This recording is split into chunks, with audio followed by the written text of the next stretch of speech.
मेरा 20 साल का नौकर मोहन हमेशा मेरे आगे पीछे घूमता रहता था। मैंने उसे छोटा समझा था, लेकिन एक दिन वो मेरे करीब आया और मुझसे कहा, मालकिन, मुझे छोटा समझने की गलती मत करना। उस रात जब मैंने उसे देखा तो मेरी आंखें हैरत से फटी की फटी रह गई, क्योंकि उस रात मोहन ने 20 साल के लड़के की तरह नहीं बल्कि 30 साल के आदमी की तरह मुझे। दोस्तों, कहानी सुनने से पहले दिल थाम कर बैठिएगा, क्योंकि कहानी बहुत ही रोमांचक और खतरनाक होने वाली है। चलिए कहानी शुरू करते हैं। जिस दिन से मोहन मेरे पास सोने लगा था, तब से मेरे शरीर में बदलाव आने लगे थे। मुझे लगा था कि मोहन अभी छोटा है और उसे कुछ समझ नहीं आता होगा, लेकिन धीरे धीरे उसकी गलत हरकतें मेरे सामने आने लगी। अब मुझे अच्छी तरह से समझ आ गया था कि मोहन मुझसे क्या चाहता है। मैंने कभी सोचा भी नहीं था कि एक 20 साल का लड़का मेरी तरह की 40 साल की महिला को इतना सुख दे सकता है। आज से कुछ महीने पहले मैं उसको अपने गांव से अपने साथ शहर लाई थी। मेरे घर में सिर्फ मैं और मेरा 1 साल का बेटा था। जब मैं काम पर जाती थी तो मोहन मेरे बच्चे की देखभाल करता और वह मेरे घर का ध्यान रखता था। मैं बिना शादी के मां बन गई थी। मेरे बॉयफ्रेंड ने शादी का झांसा देकर मेरे साथ प्रेम का खेल खेला। जब मैं गर्भवती हो गई तो मैं उसको बताने के लिए उसके घर गई और वहां मैंने देखा कि उसकी शादी हो रही थी। उसने मेरे साथ प्यार करने का नाटक किया। जब मैं गर्भवती हो गई तो उसने किसी और लड़की से शादी कर ली। मेरे पेट में पल रहे बच्चे को मारने का मेरा मन नहीं हुआ, और जब मैंने गर्भपात कराने का सोचा तब तक समय निकल चुका था। मैं 4 महीने की गर्भवती हो चुकी थी। जब मेरे मम्मी पापा को इस बात का पता चला तो उन्होंने मुझे घर से बाहर निकाल दिया और मैं शहर आकर बिल्कुल अकेली रहने लगी। कुछ महीनों बाद मेरे दादाजी बहुत बीमार हो गए, तो मैं उनको मिलने के लिए अपने गांव गई। मेरे दादाजी ने मुझे मिलने के लिए बुलाया था, इसलिए मैं गांव गई थी। जब मैं गांव पहुंची तो वहां पर सिर्फ मेरे दादाजी ने ही मेरे बेटे को प्यार से गोद में लिया था। मेरा बेटा अंश दादाजी की गोद में खेल रहा था।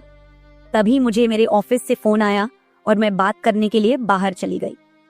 जब मैं वापस आई तो मेरा अंश दादा के पास नहीं बल्कि घर के एक नौकर के पास था। मैंने देखा कि अंश उस नौकर के पास अच्छे से खेल रहा था। मैंने अपने बच्चे को उस नौकर से लिया और वहां से जाने लगी। तभी उस नौकर ने मुझे रोक लिया और कहने लगा, मालकिन, मुझे आपकी थोड़ी मदद चाहिए। मुझे पैसे की नहीं बल्कि काम की जरूरत है। उसने अपना परिचय दिया और कहा, मैं मोहन हूँ। मैं इस घर में साफ सफाई का काम करता था, लेकिन अब बड़े साहब मुझे काम से निकालने की बात कर रहे हैं। अगर आपके पास कोई काम हो तो बताइए। मुझे काम की बहुत जरूरत है। मेरे माता पिता भी गरीब हैं, मुझे काम की बहुत जरूरत है। तब मैंने कहा, मेरे बच्चे की देखभाल का काम है, लेकिन इसके लिए तुम्हें मेरे साथ शहर चलना होगा। इस काम के बदले मैं तुम्हें 10,000 रुपये महीना दूंगी।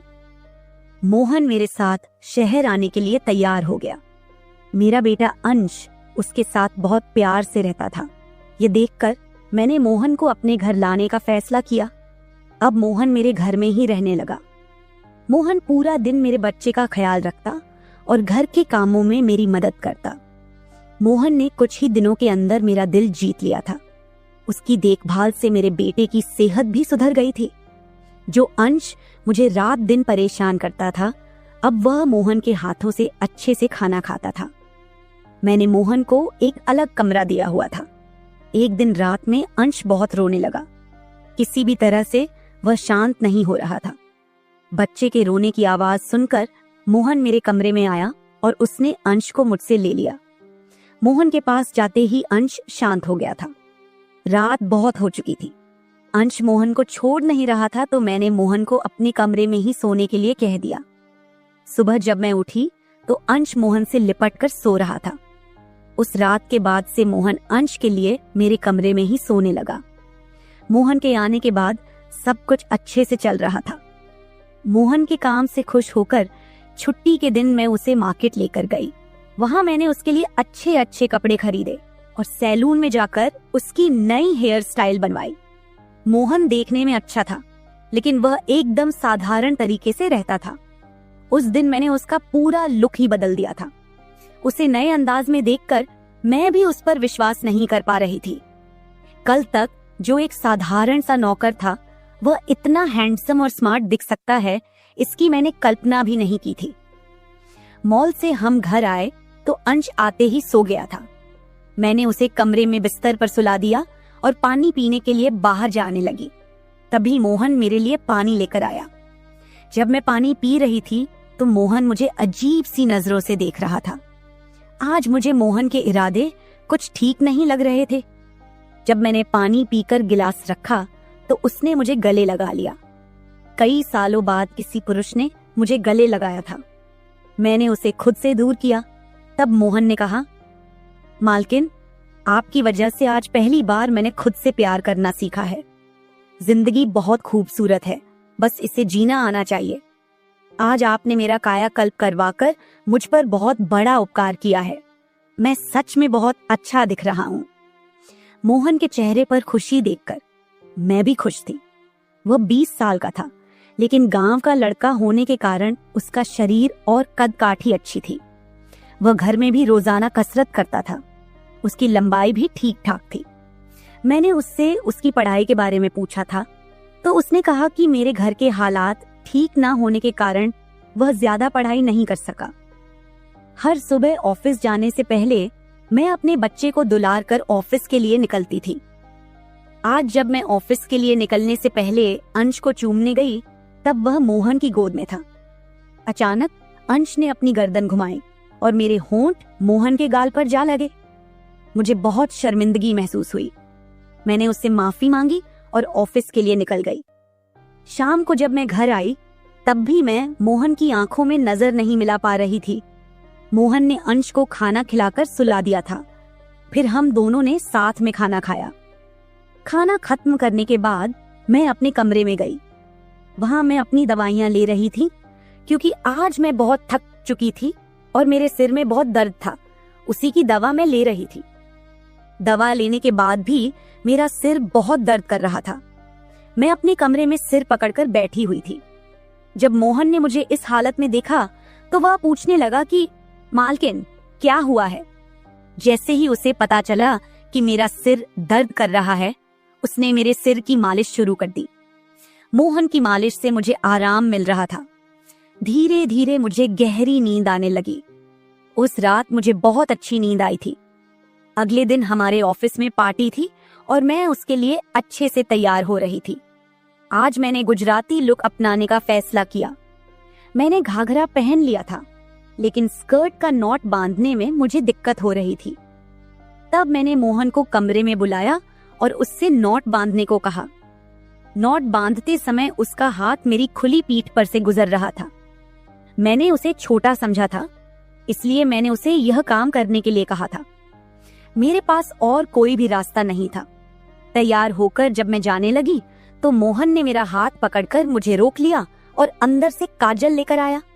उसने मेरे कान के पीछे काजल लगाया और कहा, मालकिन, अब आपको किसी की नजर नहीं लगेगी। आप बहुत सुंदर लग रही हैं। उसकी बात सुनकर मैं खुश हो गई और ऑफिस जाने लगी।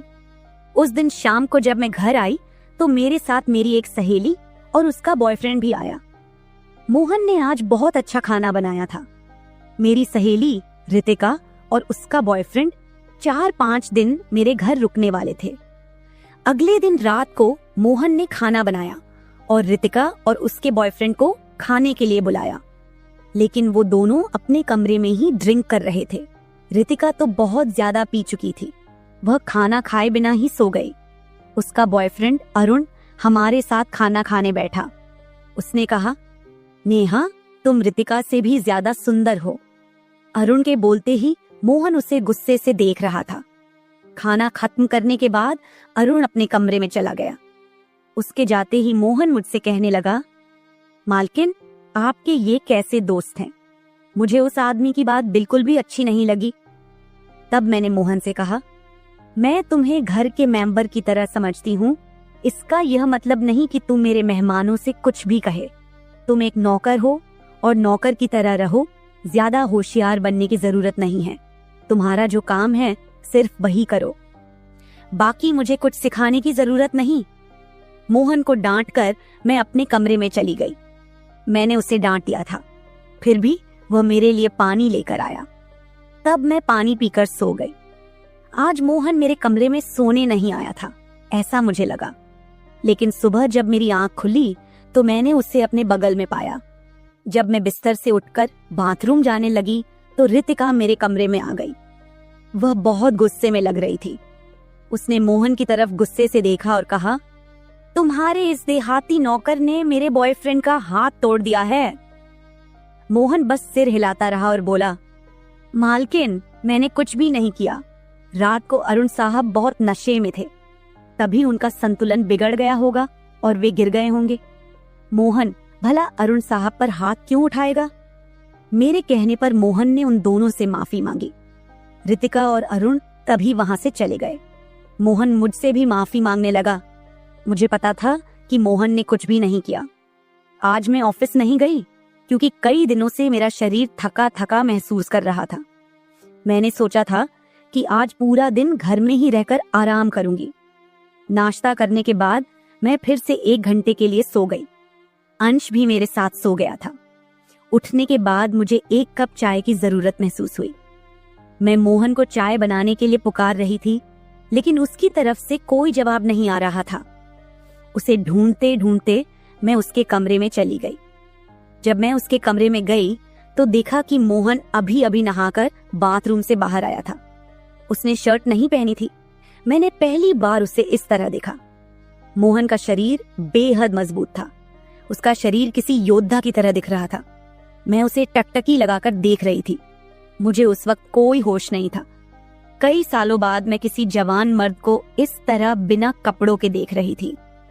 मैं उसे टकटकी लगाए देख रही थी, तभी मोहन ने मुझे आवाज दी।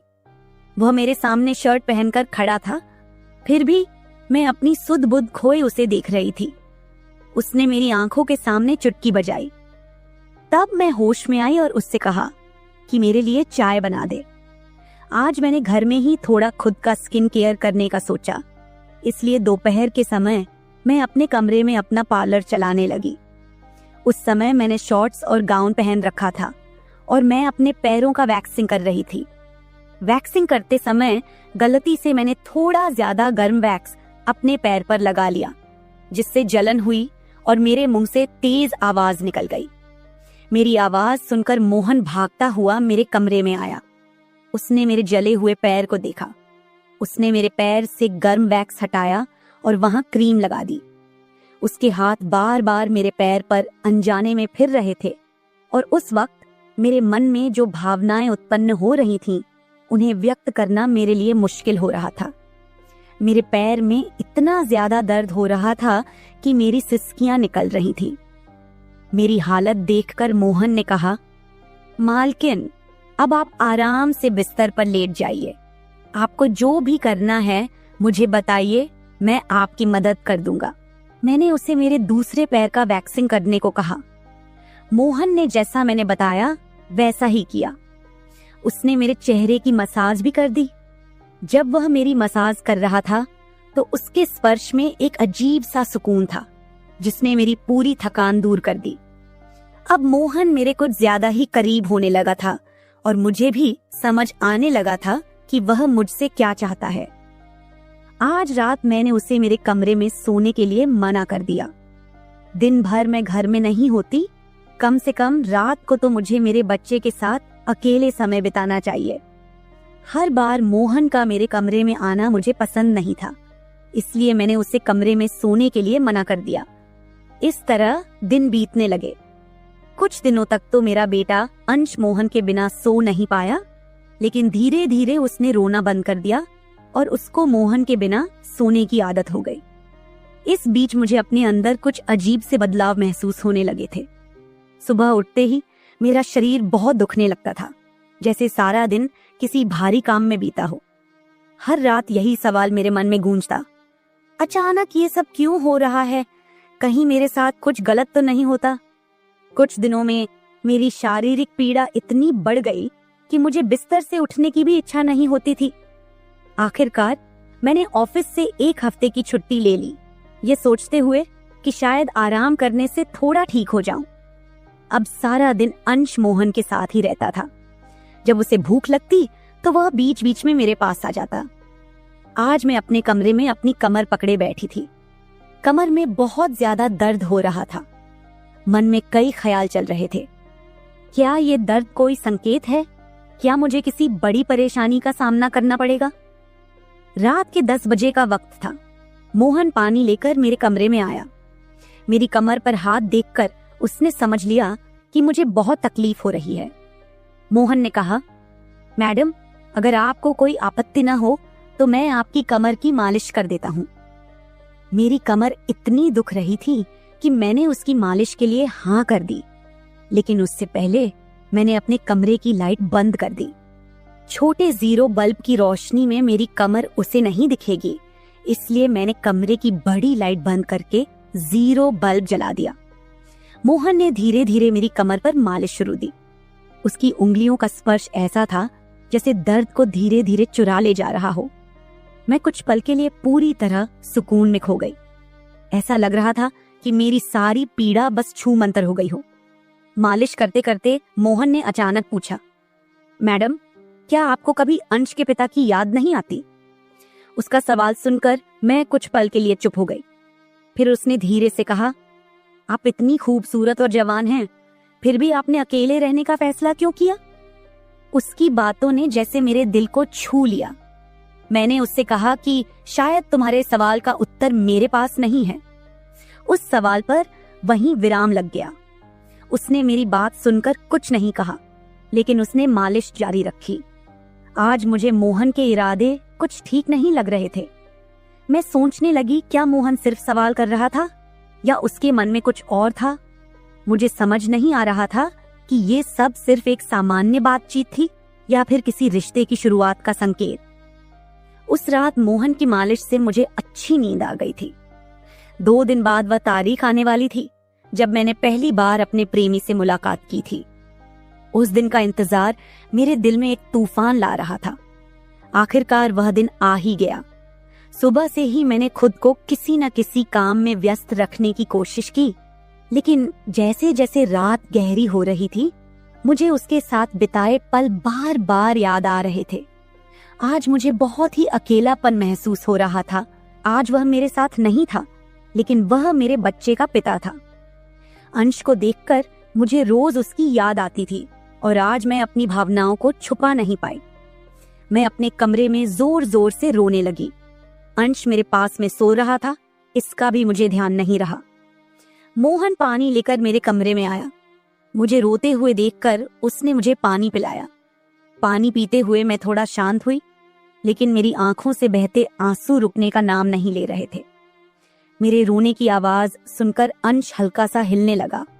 उसे जागता देख मोहन ने तुरंत कहा, आप मेरे कमरे में चलिए, अंश को आराम से सोने दीजिए। जैसे ही मैं मोहन के कमरे में पहुंची, मैं खुद को रोक नहीं पाई और उसे कसकर गले लगा लिया। ऐसा लग रहा था कि मैंने अपना होश खो दिया था। मेरा रोने का कारण सुनकर मोहन भी शांत हो गया था। वह लगातार मेरे आंसू पोंछ रहा था और मैं रोए जा रही थी। रोते रोते मैंने उसका कंधा पकड़ लिया। धीरे धीरे मैंने उसे और करीब खींच लिया। मैंने उससे कहा, मोहन, आज की रात मैं तुम्हारे कमरे में बिताना चाहती हूँ। तब मोहन ने कहा, मैडम, मैं अभी छोटा हूँ, मुझे कुछ भी नहीं आएगा। उसकी बात सुनकर मैंने धीरे धीरे उसे और करीब खींच लिया और कहा, मोहन, मुझे कुछ नहीं चाहिए, बस तुम्हारा साथ चाहिए ताकि मैं इस अकेलेपन को भूल सकूं। उस रात मैं उसके कमरे में थी, लेकिन सुबह जब मैं उठी तो वह मेरे पास नहीं था। उसकी शर्ट वहीं पड़ी हुई थी। जब मैं बाहर गई तो मैंने देखा कि मोहन मेरे बच्चे को दूध और बिस्किट खिला रहा था। यह देखकर मेरे दिल को एक अलग सी खुशी का एहसास हुआ। मुझे अंश का ख्याल नहीं आया था, लेकिन मोहन ने नहीं भुलाया। उसने हम दोनों माँ बेटे को खुश कर दिया था। रात की थकान के बाद मैं सुबह देर से उठी थी। दिन भर मोहन ने मुझसे नजरें नहीं मिलाई। आज रितिका मुझसे मिलने घर आई थी। वह मोहन की तरफ देख भी नहीं रही थी। मोहन ने उसे पानी दिया और कमरे से बाहर चला गया। थोड़ी देर बातें करने के बाद रितिका जाने लगी। जाते समय उसने मुझसे कहा, जितनी जल्दी हो सके अपने नौकर को यहाँ से निकाल दो, वह दिखने में जितना मासूम लगता है उतना है नहीं। उसकी बात का मैंने खास ध्यान नहीं दिया। रोज की तरह रात को खाना खाने के बाद मोहन ने मुझे पानी का गिलास मेरे कमरे में लाकर दिया और उसने अंश को भी सुला दिया था। अंश आज बाहर हॉल में झूले में सो रहा था। मोहन उसकी देखभाल कर रहा था। मैंने अपने कमरे की लाइट बंद कर दी और सो गई। कुछ समय बाद मुझे अंश की आवाज सुनाई दी। उसकी आवाज से मेरी नींद खुली। मैं उठने वाली थी कि तभी उसकी रोने की आवाज बंद हो गई। कुछ समय बाद मुझे अपने कमरे का दरवाजा खुलने की आवाज सुनाई दी। मैं चुपचाप सब देख रही थी। मोहन मेरे कमरे में आया था। उसने मेरे पास आकर यह देखने की कोशिश की कि मैं सो रही हूं या नहीं, और फिर उसने मेरा मोबाइल उठाया। उसकी वह खोजबीन देखकर मैंने जल्दी से कमरे की लाइट ऑन कर दी। मुझे जागता हुआ देखकर वह चौंक गया। मैंने उसके हाथ से अपना मोबाइल छीन लिया। मैंने उससे कहा, मोहन, यह सब क्या चल रहा है? तुम इस वक्त यहाँ क्या कर रहे हो? वह कुछ नहीं कहकर वहां से जाने लगा, लेकिन मैंने उसे इतनी आसानी से छोड़ने का इरादा नहीं किया था। मैंने उसे उसका वीडियो दिखाया जिसमें वह रितिका के बॉयफ्रेंड पर हाथ उठा रहा था। उस दिन अरुण के मोबाइल का कैमरा गलती से चालू रह गया था और उसमें उनकी हाथापाई रिकॉर्ड हो गई थी। सुबह जब रितिका मुझसे मिलने आई थी तब उसने मुझे वह वीडियो दिखाया था और तब से मैं मोहन पर नजर रख रही थी। मैंने कहा, मोहन, तुमने झूठ क्यों बोला? तुमने अरुण पर हाथ क्यों उठाया? तब उसने कहा, जो भी आप पर बुरी नजर डालेगा उसके साथ मैं यही करूंगा। मैडम, उस रात जब अरुण नशे में था वह आपके कमरे में आया था। वह आपके साथ कुछ गलत करने की कोशिश कर रहा था और इसलिए मैंने उस पर हाथ उठाया। मोहन की बात सुनकर मैंने कहा, ठीक है, मैं तुम्हारी बात मानती हूँ, लेकिन तुम मुझे नींद की दवा क्यों दे रहे थे? आज मैंने तुम्हें मेरे पानी में दवा मिलाते हुए देखा है। तुम्हारी नजर मुझ पर थी और तुम जो चाहते थे वह मैंने तुम्हें दे दिया है।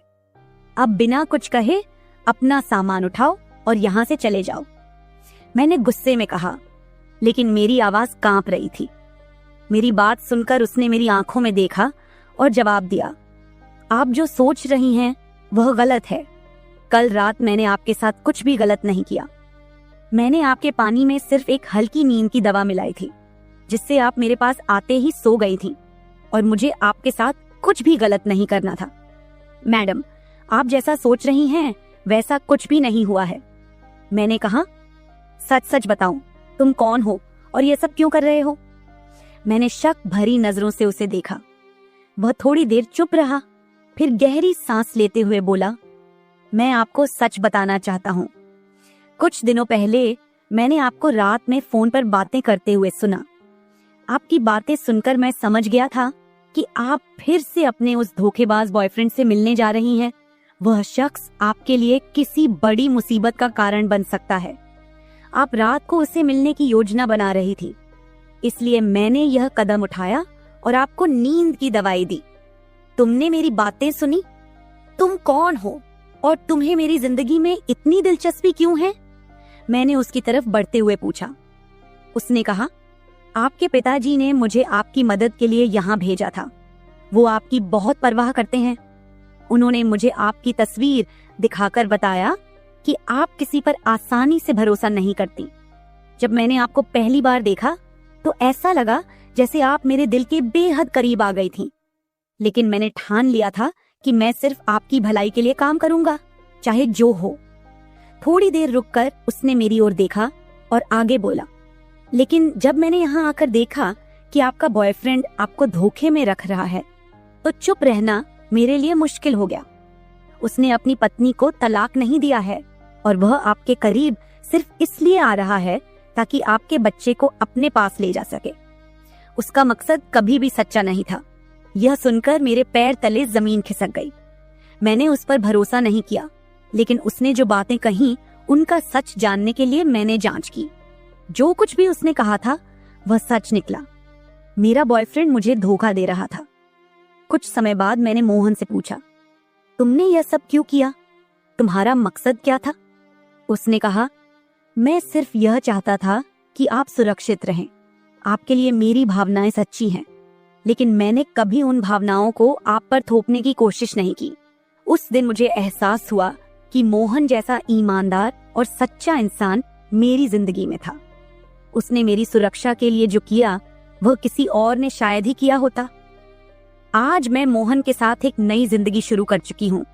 उसने मेरे भरोसे को जीता और मुझे एक ऐसा साथी दिया जो मुझे और मेरे बच्चे को दिल से चाहता है। मेरे पिताजी की वजह से आज मैं इस खुशहाल जिंदगी का हिस्सा हूँ। मोहन जैसा पति पाना मेरे लिए किसी वरदान से कम नहीं। दोस्तों, जब हम किसी से प्यार करते हैं तो हमारी आंखें बंद हो जाती हैं और दिल पूरी तरह भरोसा कर लेता है। उस वक्त हमें न अपनी समझ दिखती है, न किसी और की बात सुनाई देती है। ऐसा ही मेरे साथ हुआ। मैंने आंखें मूंदकर अपने बॉयफ्रेंड पर भरोसा किया। लगा कि वो मेरा हर पल साथ देगा। लेकिन वही इंसान जिसने साथ निभाने की कसम खाई थी, उसने मुझे धोखा दे दिया। और सोचने वाली बात यह है कि जिसने कोई वादा नहीं किया था, वो हर पल मेरे साथ खड़ा रहा। दोस्तों, सोचिए इस कहानी ने हमें क्या सिखाया। क्या आपको भी लगता है कि प्यार करने से पहले हमें दिल ही नहीं, दिमाग भी लगाना चाहिए? किसी को जानने और समझने का वक्त देना चाहिए। क्या प्यार में भरोसे से पहले समझदारी जरूरी है, या दिल के फैसले ही सबसे सही होते हैं? अपनी राय नीचे कमेंट में जरूर बताएं। शायद आपकी सोच किसी की जिंदगी बदल दे।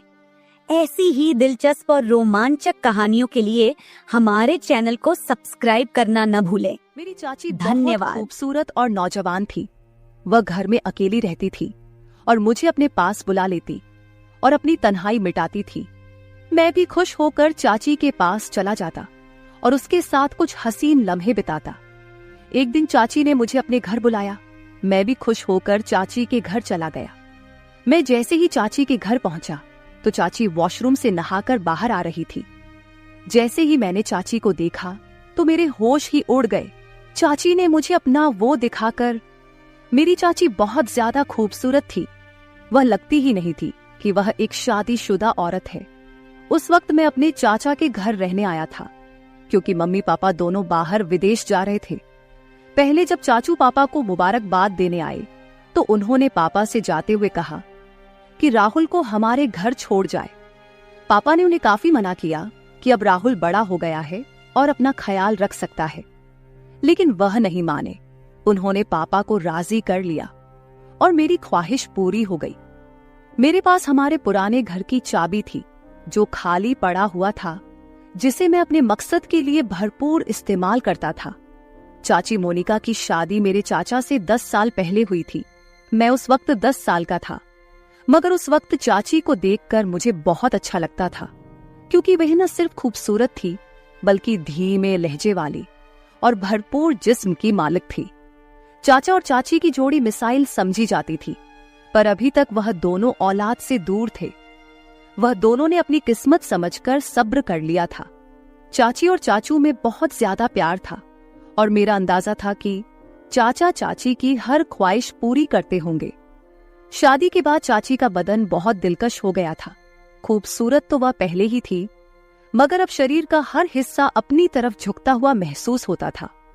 उस वक्त जब चाची घर की सफाई कर रही थी और मैं टीवी देख रहा था, तब चाची ने मुझसे पूछा, राहुल बेटा, आज कॉलेज नहीं जाना क्या? तो मैंने दिल ही दिल में चाची को बेटा बुलाने पर बुरा मानते हुए कहा, नहीं चाची, सेमेस्टर खत्म हो गया है ना, इसलिए 1.5 महीने की छुट्टियां हैं। चाची ने सर हिलाया और झुककर मेज पर कपड़ा मारने लगी, पर चाची का वो सब देखकर समझ नहीं आ रहा था कि क्या करूं और क्या ना करूं। मुझे चाची के घर आए हुए 2 दिन गुजर चुके थे। रात को खाने की मेज पर चाचू ने चाची से कहा कि मुझे 20 दिन के लिए लाहौर जाना है। अगर मुझे ज्यादा दिनों के लिए बाहर जाना होता तो वह चाची को भी साथ ले जाते, मगर इस दफा मैं चाची के घर पर था तो उन्होंने अकेले जाना ही मुनासिब समझा।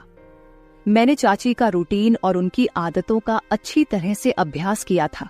मैंने देखा कि वह चाय का इस्तेमाल ज्यादा करती है और वह चाय में दूध बहुत डालती है, और मुझे डब्बे का दूध पीने की आदत थी। अगले दिन हम दोस्त आपस में मिलकर एक दूसरे के साथ मजाक कर रहे थे और मैं जो कुछ बकवास कर रहा था वह बहुत गलत था। मेरी बातें सुनकर चाची बहुत हैरान हो गई। फिर उन्होंने मुझे अपनी आवाज देकर अपनी मौजूदगी का एहसास दिलाने की कोशिश की, लेकिन म्यूजिक की वजह से मुझे कुछ सुनाई नहीं दे रहा था। मेरी बकवास बातें काफी देर तक सुनती रही और फिर उठकर अपने कमरे में चली गई। थोड़ी देर बाद मैं चाची के पास गया और कहा, मुझे चाय पीनी है चाची। चाची ने मुस्कुराकर कहा, क्यों नहीं मेरे बच्चे, बस 2 मिनट में फ्रेश होकर आती हूँ, फिर बना देती हूँ। वह उठकर बाथरूम की तरफ चली गई। मैं गैलरी में आकर बैठ गया और सामने लॉन और फूलों को देखने लगा। एक फूल मुझे पसंद आ गया। मैंने उसे करीब जाकर देखा और फिर उसे तोड़ लिया। चाची मुझे आवाज दे रही थी। मैंने जवाब दिया, मैं बाहर हूं। तो वह हाथ में ट्रे लेकर बाहर आई जिसमें 2 कप चाय थी। उन्होंने 1 कप मुझे पकड़ाया और दूसरा खुद उठकर मेज पर रख दिया। मैंने वह फूल जो हाथ में पड़ा हुआ था चाची की तरफ बढ़ा दिया। चाची ने मुस्कुराकर फूल मेरे हाथ से ले लिया और कहा, शुक्रिया मेरे बच्चे। मेरे सारे अरमानों पर पानी पड़ गया था। मैंने चाची की तरफ देखा और कहा, चाची बोर नहीं होती आप सारा दिन घर में रह रहकर? मैं तो बोर हो गया हूं, हम कहीं बाहर घूमने चलते हैं। चाची ने कहा, नहीं समीर, मैं तो तुम्हारे चाचा के साथ हर जगह जाती हूं, लेकिन मैं उनके बगैर कहीं नहीं जाती। मैं खामोश होकर चाय पीने लगा। रात के खाने के बाद मैंने एक मूवी लगाई और बैठकर देखने लगा। चाची भी मेरे पास आकर बैठ गई और मूवी देखने लगी।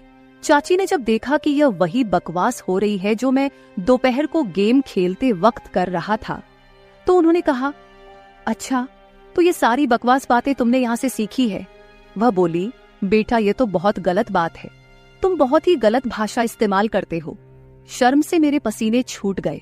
चाची ने फिर से कहा कि मैं तुम्हारे पापा से बात करूंगी कि तुम पर नजर रखें, तुम हाथ से निकलते जा रहे हो।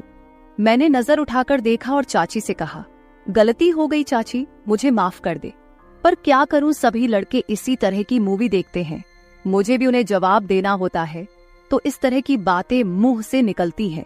मेरी बात सुनकर चाची हंसने लगी और बोली कि डरो मत, मैं किसी से कुछ नहीं कहूंगी, मुझे पता है कि तुम लड़के किस तरह की बातें करते हो। अच्छा ठीक है, और कोई मूवी लगाओ, ये क्या लगाया हुआ है? तब जाकर मेरी सांस में सांस आई और मैंने चाची से पूछा कि चाची मैं कौन सी मूवी लगाऊं? उन्होंने कहा कि कोई इंडियन मूवी लगाओ। मैंने कोई इंडियन मूवी लगा दी।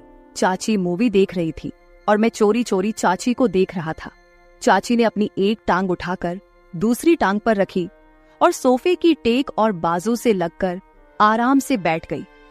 फिर मैंने भी अपनी एक टांग उठाकर अपनी दूसरी टांग पर रखी। मुझे लगा कि चाची ने मेरी इस हरकत को नोट किया है और उनके चेहरे पर हल्की सी मुस्कुराहट आ गई।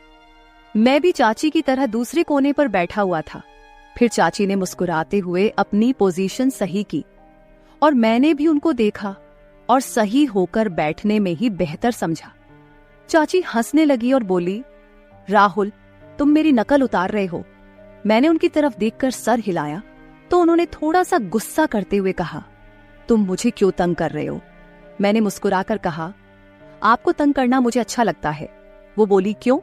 मैंने फौरन कहा, कितने दिन हो गए हैं ना, किसी की डांट खाई है, ना किसी से जूते, ऊपर से आप बहुत ही बोर है। मेरी बात सुनकर उनके माथे पर बल पड़े थे। उन्होंने कहा, राहुल क्या मैं वाकई बोर हूं? तो मैंने कहा, पता नहीं अकेला रहकर मेरा क्या होगा। चाची ने मुस्कुराते हुए कहा, तुम्हें मार खानी है तो मैं देती हूं। वो मुझे कोई मासूम सा शरारती बच्चा समझ रही थी और ये बात मेरे फायदे की थी। शायद इसी तरह की फिजूल बातें करते करते चाची मुझे काफी नजदीक हो गई। जब रात के 11 बजे उनके मोबाइल पर चाचू का फोन आया, वह उठकर अपने कमरे में चली गई। मैंने भी थोड़ी देर मूवी देखी और टीवी बंद किया और अपने कमरे की तरफ जाने लगा। तभी मुझे चाची के कमरे से चाची की आवाज आई, यार बहुत मिस कर रही हूं आपको, पता नहीं कैसे गुजरेंगे ये दिन। पता नहीं दूसरी तरफ से क्या कहा गया, मगर जो बात चाची ने कही थी वह मेरे लिए किसी सरप्राइज से कम नहीं थी। सुबह मैं जल्दी उठा और फ्रेश होकर किचन की तरफ गया। किचन में कोई नहीं था। मैंने चाची के कमरे की तरफ जाकर देखा तो दरवाजा बंद था, यानी चाची सो रही थी। मैंने किचन में जाकर अपने लिए चाय बनाई और फिर कुछ स्लाइस गर्म करके मेज पर बैठकर नाश्ता करने लगा। मैं नाश्ता कर रहा था, तभी चाची के कमरे का दरवाजा खुला। वह बाहर निकली, मुझे देखकर थोड़ा सा शर्मिंदा होते हुए कहा, रात को नींद नहीं आई, बहुत लेट सोई थी, इसलिए सुबह जल्दी नहीं उठ सकी। मैंने मुस्कुराकर कहा, कोई बात नहीं, आपको नाश्ता करना है, चलो आज आपका नाश्ता मैं बना देता हूं। वो बोली, तुम और नाश्ता, क्या बात है? मैंने कहा, आप फ्रेश होकर आए, मैं नाश्ता बना देता हूं, फिर बात करेंगे। चाची ने सर हिलाया और मुस्कुराती दोबारा अपने कमरे में चली गई। तो मैंने कहा, चाची आपको नाश्ते में क्या पसंद है? चाची ने कहा, तुम जो भी बनाओगे मैं खुशी से खाऊंगी। मैंने दोबारा सर झुकाया और कहा, जैसे आपकी मर्जी, और मुड़कर किचन की तरफ गया। नाश्ता बनाकर किचन से आया और चाची को आवाज लगाई। चाची हॉल में आई और कुर्सी पर बैठ गई। मैंने कहा, चाची आपका नाश्ता तैयार है, और ट्रे उनके सामने रख दिया। चाची मेरी तरफ देखकर मुस्कुरा रही थी। चाची ने मेरे सर पर हाथ फेरा और मेरे बालों को खराब कर दिया। मैंने चाची का हाथ पकड़ लिया जो मेरे सर पर था और कहा, चाची आपने मेरे बालों का स्टाइल खराब कर दिया। चाची ने प्यार से मेरे गाल पर एक हल्का सा थप्पड़ लगाया और कहा, कुछ खराब नहीं हुआ, आराम से बैठो और नाश्ता करो। चाची ने नाश्ता किया और कहा कि राहुल तुम्हारा बहुत शुक्रिया, चलो हम दोनों पक्की दोस्ती करते हैं। आज बहुत दिनों के बाद मैं इस तरह हंसी हूं और इतना अच्छा नाश्ता किया है। मैंने मुंह बनाकर कहा, तो क्या हुआ चाची, क्या मैं आपका दोस्त नहीं हूं? चाची ने मेरे गाल पर चुटकी काटी और कहा, दोस्त हो पर कच्चे वाले, आज पक्की वाली दोस्ती करते हैं। मैंने अपने गाल मलकर कहा, यार आप आंटियों की तो ये बहुत गंदी आदत होती है, गाल ही लाल कर देती है। चाची मुस्कुराने लगी और दोनों हाथों को मेरे कानों की तरफ बढ़ाया तो मैं भागने लगा। चाची हंसते हुए मेरे पीछे भागने लगी और कहा, रुक, तुम्हें मार लगाती हूं। मैं रुक गया और अपनी कमर पर हाथ रखकर सांस लेते हुए चाची के पास गया। चाची ने एकदम मेरे दोनों कानों पर चुटकी काट ली और हंसने लगी। मैंने रोने वाली शक्ल बनाते हुए कहा, आपसे तो कोई प्यार की उम्मीद ही नहीं है, आप बहुत बेरहम हो। चाची ने हंसते हुए मुझे देखा और जहां मुझे चुटकी काटी थी और वहां प्यार करने लगी और कहा, सॉरी यार। चाची मुझसे अलग हुई और कहा, अच्छा मैं चेंज करके आती हूँ, फिर मार्केट से कुछ सामान लेकर आना है, वह ले आते हैं। मैंने कहा, ठीक है, मैं भी चेंज कर लेता हूँ, शायद कोई लड़की मेरे जाल में फंस जाए और मेरे भी मजे हो जाए। चाची ने मुस्कुराते हुए एक थप्पड़ मेरी कमर पर लगाया और कहा, राहुल थोड़ी सी तो शर्म करो। मैंने हैरानी से कहा, किस चीज से? चाची ने कहा, अपनी इस तूफानी हरकतों से। मैंने कहा, यार जिंदगी में थोड़ा सा मजा भी होना चाहिए, वरना तो सारी उम्र आप मुझे किसी काम का नहीं छोड़ेगी। चाची को पहले तो मेरी बात समझ नहीं आई, मगर जब उनको समझ आया तो उन्होंने अपने पांव से जुटी उतारी और कहने लगी, थोड़ी सी तो शर्म करो राहुल। मैं हंसकर अपने कमरे में चला गया। थोड़ी देर बाद मैं कमरे से बाहर आया और सोफे पर बैठकर टीवी देखने लगा। थोड़ी देर में चाची भी बाहर आ गई। जब वह बाहर निकली तो मेरी सांस ऊपर के ऊपर और नीचे की नीचे रह गई। सफेद कलर की कमीज पर नीचे जीन्स में चाची को देखते हुए कहा, मैडम जी का क्या इरादा है? चाची ने पहले अपने आप को देखा और फिर मुझे देखते हुए हैरानी से कहा, क्यों, क्या हुआ? मैंने दिल पर हाथ रखते हुए कहा, मैडम आपके दीवाने शहर में 1000 होंगे, मगर इतनी सुबह दुकान कौन खोलेगा? चाची को अपनी गलती का एहसास हो गया और बोली, ठीक कह रहे हो। मैंने कहा, मैडम जब आप बाहर निकलती होगी तो लोग आपको ही देखते होंगे। चाची ने मुस्कुराते हुए कहा, राहुल थोड़ी सी शर्म कर, मैं तेरी चाची हूं। मैंने भी सर झुकाकर कहा, ठीक है चाची। तो वह हंसने लगी और मेरे पास बैठते हुए कहा, बाज नहीं आओगे फ्लर्ट करने से। मैंने उनकी तरफ देखते हुए कहा, कौन बदकिस्मत आपसे फ्लर्ट करना चाहता है? चाची ने मुस्कुराते हुए कहा, माफ कर यार। थोड़ी देर की खामोशी के बाद चाची मेरे करीब आई और बोली, सच में तेरी कोई गर्लफ्रेंड नहीं है? मैंने उनकी तरफ देखा और कहा, कोई आप जैसी मिली ही नहीं, वरना उसे गर्लफ्रेंड क्या अपनी लाइफ पार्टनर बना लेता, चाहे पापा को समझाना पड़ता। चाची ने मुस्कुराते हुए कहा, मैं अच्छी लगती हूँ आपको? तो मैंने भी फिर किसी आशिक की तरह सर झुकाकर हल्का सा कहा, बहुत ज्यादा चाची। चाची ने कहा, तू बाज नहीं आएगा। चाची ने कहा, राहुल दूध ले आओ, खत्म हो गया है। मैंने सर हिलाया और मार्केट की तरफ चला गया। वापस आकर दूध के बर्तन को फ्रीजर में रखा और चाची को बताने उनके कमरे में गया। पर सामने जो मंजर था वह पागल कर देने के लिए काफी था। चाची शायद नहाकर निकली थी और यह वक्त मुझ पर कहर बरसा रहा था और मेरी हालत ऐसी हो गई थी कि टांगों में जान ही ना रही। मैं पलटने ही वाला था कि चाची ने आवाज देकर पूछा, ले आए हो दूध? मेरे हलक से तो जैसे आवाज ही नहीं निकल रही थी। मैंने सर हिलाया तो चाची आहिस्ता आहिस्ता कदमों से चलती हुई मेरी तरफ आई और मेरे चेहरे के नीचे हाथ रखकर कहा, क्या हुआ राहुल? मैंने चेहरा ऊपर उठाया और उनकी आंखों में देखते हुए कहा, कुछ नहीं चाची। चाची ने मेरी आंखों में देखा और कहा, राहुल सच सच बताओ, मेरा इस तरह तुम्हारे सामने आना अच्छा है क्या? मैंने सर हिलाया और दोबारा सर झुकाकर कहा, अगर आपको लग रहा है कि मैं आपकी तरफ अट्रैक्ट हो रहा हूं तो आप गलत है चाची। चाची, आपका जिस्म आपकी मोहब्बत के इजहार का जरिया है, लेकिन यही सब कुछ ठीक नहीं है। चाची ने एक लंबा सांस लिया और मुझे इस तरह देखा जैसे मैं दीवाना हूं। मैंने दोबारा सर उठाया और कहा, पर मैं यह भी नहीं चाहता कि आप थोड़ी देर के लिए मुझे अपनाएं और फिर जिंदगी भर के लिए मुझे अपने दीदार से महरूम कर दे। चाची के लिए बहुत नाजुक निर्णय था। फिर वह एक तरफ बेड पर बैठ गई और कहा, मेरे पास आओ और यहाँ बैठो। मैं आराम से चलता हुआ उनके पास बैठ गया।